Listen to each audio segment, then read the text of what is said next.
The city hummed a different tune after midnight, a low, melancholic thrum that always settled into my bones when I was the last one out of the office. My name is Alex, and my life was a carefully constructed tower of spreadsheets, deadlines, and the faint, lingering smell of stale coffee.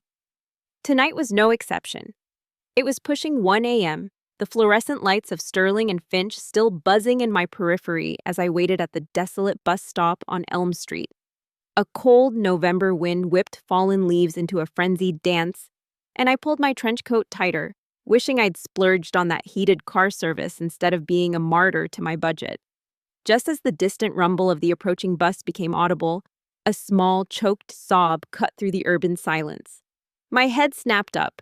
Tucked away under the meager shelter of the bus stop's overhang, a little girl sat huddled on the bench, knees drawn to her chest, her face buried in her hands. Her bright pink backpack, adorned with a glittery unicorn, seemed jarringly out of place against the muted grays of the late-night street. She couldn't have been more than 7. My first instinct, honed by years of navigating a cynical city, was caution. But the sheer vulnerability radiating from her small frame chipped away at my resolve. This wasn't a setup. This was a child in distress. My heart, usually a stoic organ dedicated to regulating my caffeine intake, gave a sympathetic lurch. "Hey there, little one," I said, my voice softer than I usually allowed it to be. I knelt down a few feet away, keeping a non-threatening distance. "Are you okay? What are you doing out here so late?" She slowly lifted her head, revealing wide, tear-filled blue eyes framed by wisps of blonde hair. Her lower lip trembled. I got lost," she whispered, her voice barely audible above the wind. "And it's really late. Mommy will be so mad." My gaze swept the empty street. No parents in sight, no frantic calls, just the two of us and the ghost of the city's waking hours. "Lost? Where are your parents, honey?" "We went to the park," she sniffled, pointing vaguely down the street. "And then I wanted to see the big fountain. And when I looked back, Mommy was gone. I tried to find her, but it got dark, and now I can't find my way home." A fresh wave of tears streamed down her cheeks. My analytical mind, usually so sharp, felt a little fuzzy. A park trip ending at 1 a.m. with a lost child? It seemed off. But the genuine terror in her eyes was undeniable. I couldn't just leave her. The bus was pulling up, its headlights momentarily blinding. "Look," I said, making a quick decision. "I'm Alex. What's your name?" "Lily," she mumbled. "Okay, Lily. My bus is here, but I can't leave you. Do you know your address or your phone number?" She shook her head vigorously. It's near the big green clock tower on Willow Street." The big green clock tower. Willow Street was a pretty long street, but at least it was a starting point, and it wasn't too far from here. I sighed, giving a silent apology to my warm bed. "All right, Lily, I'm gonna walk you home. It's too late for you to be out alone." I stood up, offering her my hand. She hesitated for a moment, then, with a trusting gaze that melted something cold inside me, she slipped her small hand into mine. Her fingers were surprisingly cold. We started walking, the city streetlights casting long, distorted shadows ahead of us. The bus rumbled past, its empty seats a fleeting vision of comfort. Lily walked quietly beside me, her earlier sobs subsiding into an occasional sniffle. I tried to make small talk, asking about her favorite animals, unicorns, naturally, and if she liked school. She gave short, shy answers, her grip on my hand surprisingly strong for such a small child. The further we walked, the quieter the streets became. We left the commercial district behind and entered a more residential area. The houses growing larger, their windows dark. The wind picked up, rustling through the bare branches of ancient oak trees that lined the sidewalk. A shiver, unrelated to the cold, snaked down my spine. This part of Willow Street felt isolated. "Are we almost there, Lily?" I asked, my voice echoing slightly in the sudden silence. I glanced down at her. She looked up, her blue eyes, which had seemed so innocent before, now held a strange, unreadable glint. A faint, almost imperceptible smile touched her lips. "Just around this corner," she said, her voice clear, no longer tinged with tears or fear. We rounded the corner, and the street before us was completely deserted. No houses, no streetlights, just a dark, tree-lined path that looked more like a park trail than a residential street. My heart began to pound a frantic rhythm against my ribs. "Lily, this isn't Willow Street," I said, my voice tight. "This looks like a shortcut through the old Elmwood Preserve." She chuckled then, a soft, chilling sound that didn't belong to a 7-year-old. "It is," she confirmed, her grip on my hand tightening to an uncomfortable degree. Before I could react, before I could even process the sudden, terrifying shift in her demeanor, Lily let go of my hand. She stepped back, a tiny, almost imperceptible vial appearing in her hand as if from nowhere. She uncorked it with a practiced ease that made my blood run cold, and a puff of sweet, cloying vapor drifted towards me. My vision swam, the world tilted on its axis, the towering trees blurring into an indistinguishable mass. My knees buckled. I tried to cry out, to ask what was happening, but my throat was seizing. The last thing I saw before the darkness consumed me was Lily's innocent yet utterly sinister smile. The first sensation was a dull ache that resonated deep within my bones, a throbbing symphony of pain. Then came the cold, a pervasive chill that seeped into every cell, followed by a dizzying nausea that made my stomach churn. I tried to open my eyes, but my eyelids felt like lead. A metallic taste coated my tongue, mingling with the lingering sweetness of whatever I'd inhaled. Slowly, agonizingly, my senses began to return. The floor beneath me was hard and cold, concrete, I realized with a jolt. The air was thick with the scent of damp earth, something vaguely antiseptic, and a sickeningly sweet floral perfume that clawed at the back of my throat. I forced my eyes open.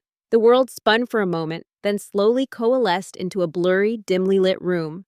My head throbbed, a relentless drumbeat behind my temples. My vision cleared enough to reveal rough, unpainted concrete walls, scarred with what looked like old water stains. A single bare bulb hung from the ceiling, casting a sickly yellow glow that did little to illuminate the corners of the room. Panic, cold and sharp, began to prickle at the edges of my consciousness. Where was I? What happened? Lily, the bus stop, the park path, her smile, it all came rushing back, a horrifying montage of betrayal. I tried to push myself up, but my limbs felt heavy, unresponsive. A whimper escaped my lips. That's when I noticed them. To my left, huddled against the wall, were two figures. Young women. One was slumped forward, her dark hair obscuring her face, but I could see the angry purple bruising on her exposed arm. The other lay sprawled on her side, her breathing shallow and ragged, a large dark stain blooming on the front of her simple cotton shirt. Her eyes were closed, her face unnaturally pale. My heart leaped into my throat. They were injured, badly. A cold dread, far worse than the chill of the room, settled over me. This wasn't just a mugging. This wasn't just some twisted prank. "Hello?" I croaked, my voice rough and barely audible. It felt like sandpaper on my throat. The slumped woman stirred. She slowly lifted her head, her eyes, puffy and bloodshot, meeting mine. A flicker of something, fear, despair, passed through them. She didn't speak, just stared, her gaze devoid of any warmth. What happened?" I managed to ask again, pushing myself onto my elbows, the effort sending waves of pain through my body. My head pounded. The woman didn't answer directly.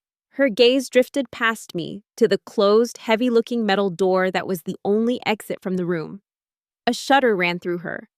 Just then, the sound of heavy footsteps echoed from beyond the door. My breath caught in my throat. The other woman, the one lying down, let out a soft moan.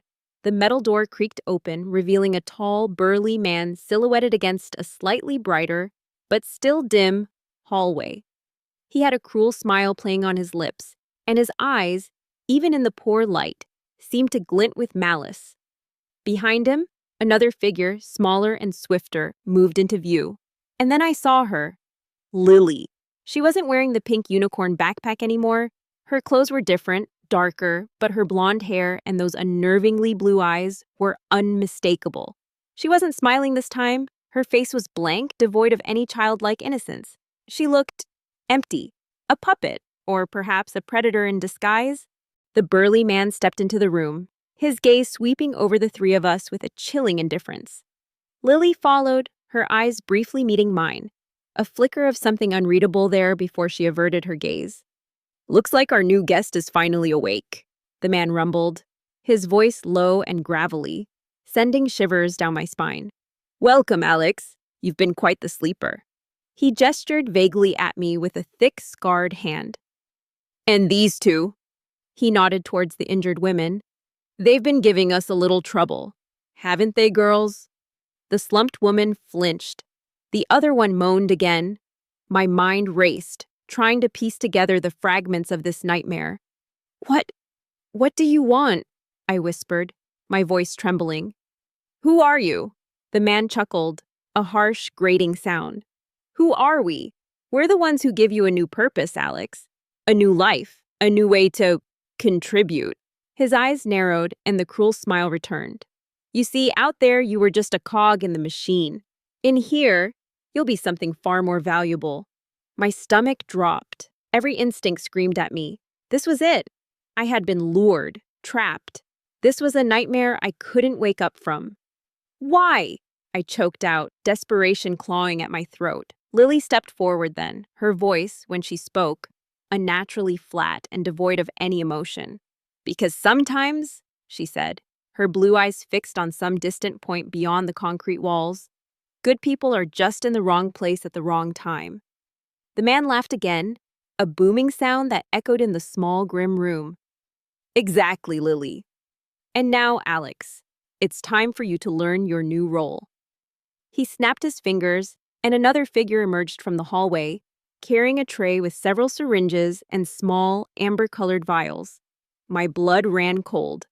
"Don't worry," the man said, a mockingly soothing tone in his voice. "This will just help you adjust, make you forget the outside and embrace the inside."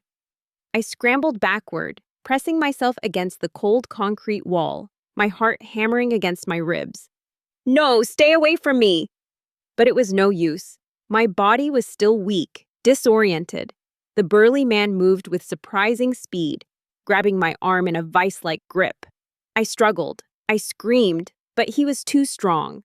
I caught a glimpse of Lily watching, her face still impassive as the needle plunged into my arm. The liquid burned as it entered my veins, a fire spreading rapidly through my bloodstream. My vision blurred again, the faces of my captors swirling into grotesque caricatures. A wave of exhaustion washed over me, heavier than anything I had ever felt. My struggles weakened. The last thing I heard before the darkness claimed me once more was the chillingly detached voice of the man, promising me a new beginning. The concept of time lost all meaning in that place. Days bled into weeks, weeks into an eternity of pain, fear, and a dull, constant ache that settled deep in my soul. My name, Alex, became a hollow echo, a distant memory from a life that felt like a dream. Here, I was just number 7. The room with the 2 other women was my initial prison.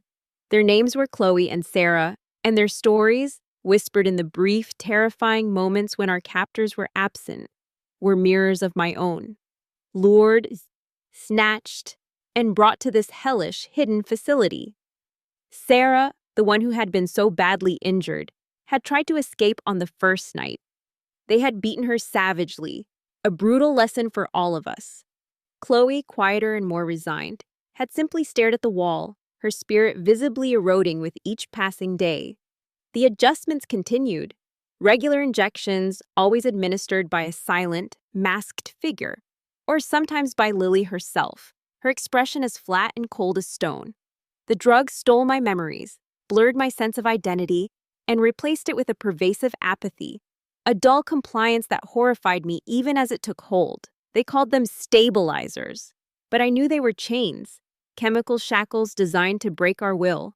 They were mixed with something else, too, a potent cocktail that twisted my body's needs, creating a gnawing dependency that made the idea of escape seem not just impossible, but terrifying. My body craved the drugs, even as my mind screamed against them. We were forced to work.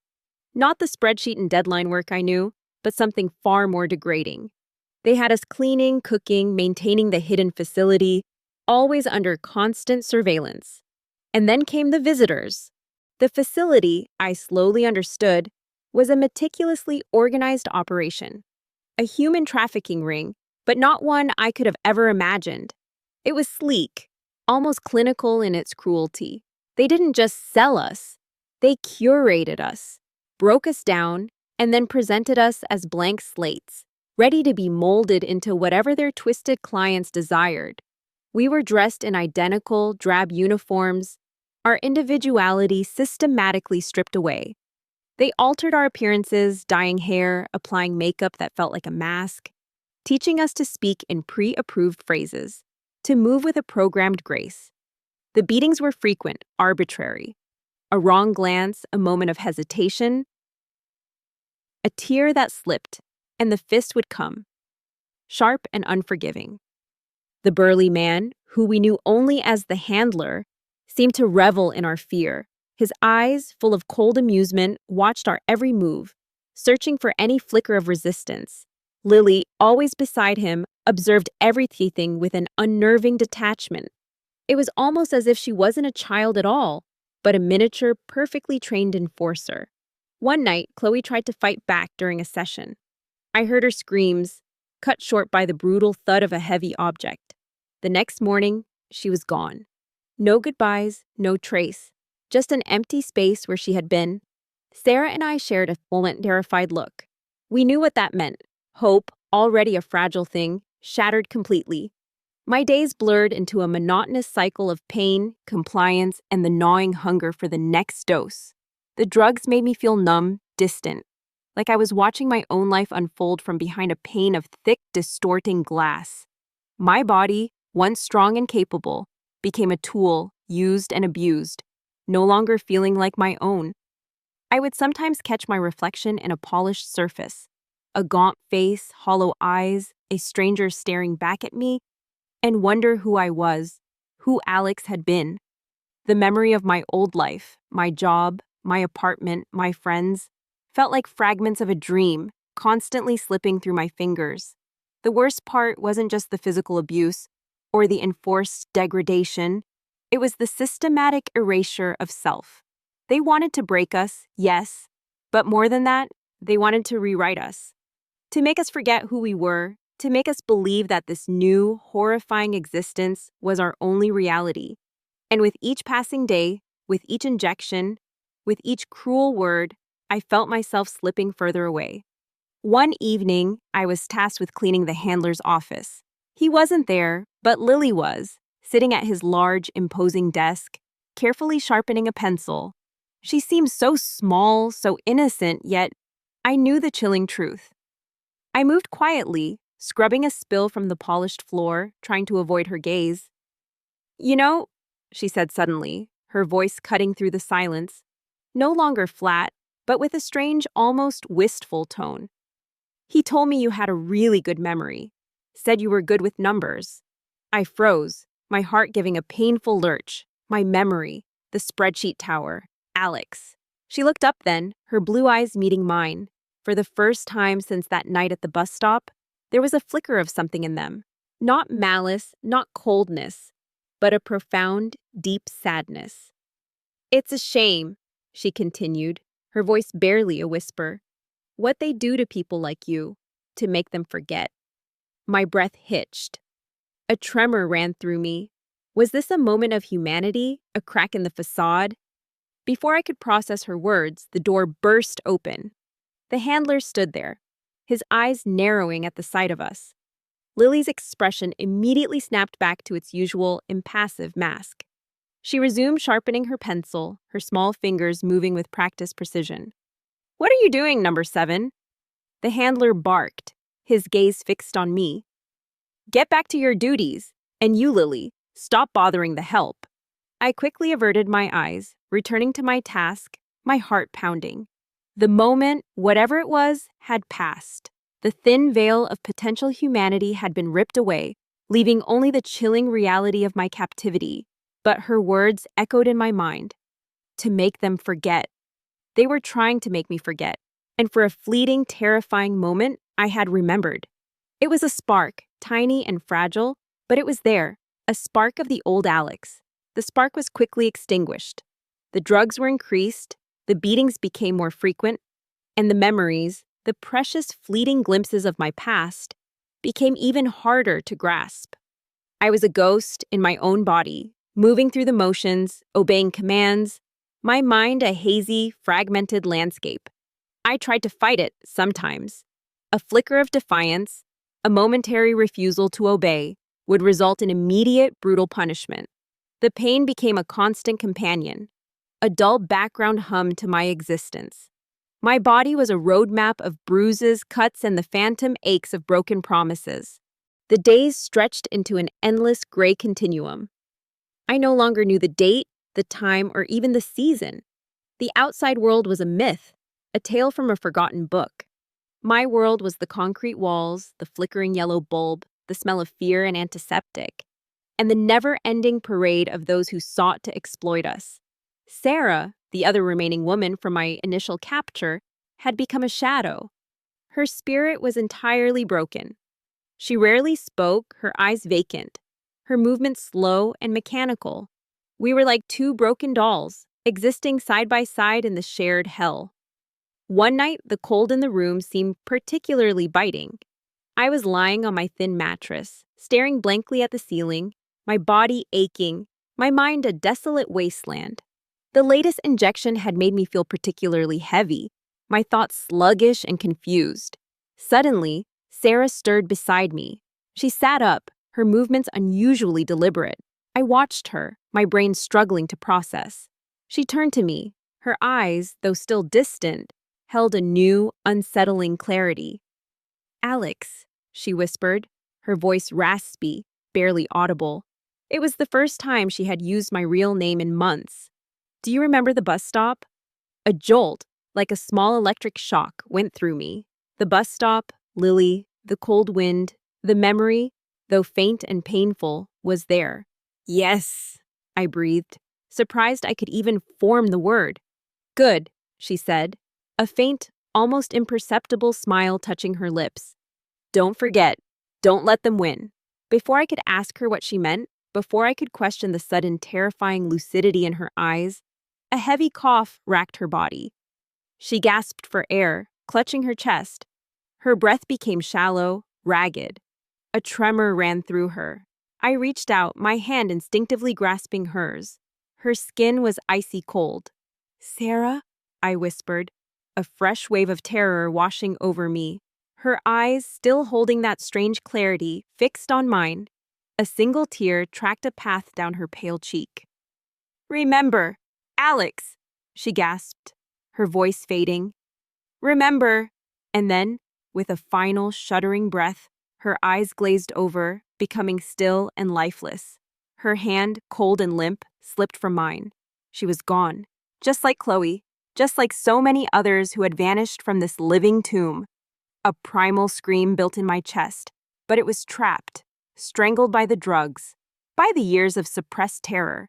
I lay there, clutching Sarah's cold hand, the silent tears streaming down my face. My last connection to my old life, to any semblance of shared humanity in this place, was gone. The drugs had dulled my emotions, but Sarah's death ripped through the haze. The despair was absolute, crushing, a physical weight on my chest. There was no escape, no hope, only this endless, brutal existence. In the days that followed, I was a zombie. Sarah's body was removed, her space quickly filled by another terrified, broken woman. I didn't even learn her name. It didn't matter. We were all interchangeable, all disposable. The abuse continued, the injections continued, the sessions continued. Each one chipped away another piece of me, leaving less and less of Alex behind. My body was failing too. The constant beatings, the poor nutrition, the insidious effects of the drugs, they were taking their toll. My breath often came in shallow gasps. My limbs ached constantly, and a persistent, dull pain resided in my chest. I began to cough, a dry, hacking cough that rattled my bones. Blood sometimes flecked my lips. I knew what this meant. I had seen it in others. This place didn't just break spirits, it broke bodies. And then, when a body was no longer useful, it was discarded. One frigid morning, After a particularly brutal night, I was lying on my mattress, my body racked with pain, my breathing labored. The familiar metallic taste of blood was strong in my mouth. I knew. I felt it. My time was running out. A strange calm settled over me. The fear, the despair, the anger, they were all gone, replaced by a profound weariness. I closed my eyes, picturing the bus stop on Elm Street, the cold wind, the bright pink backpack, the innocent turned sinister smile of a little girl named Lily. I pictured Chloe and then Sarah, their faces clear in my mind, unmarred by the horrors of this place. I pictured my old office, the buzzing fluorescent lights, the smell of coffee, the spreadsheets, the deadlines. A life so ordinary, so mundane, yet now, in its absence, it seemed like a precious lost paradise. My breath became shallower, each one an effort. The pain in my chest intensified, a burning inferno. I tried to hold on to the memories, to the name Alex, but they were fading, slipping away like sand through my fingers. The final darkness descended not with a bang, but with a whimper, a soft, almost imperceptible release. My last thought was of Lily, and the bitter irony of how a moment of kindness had led to this unspeakable end.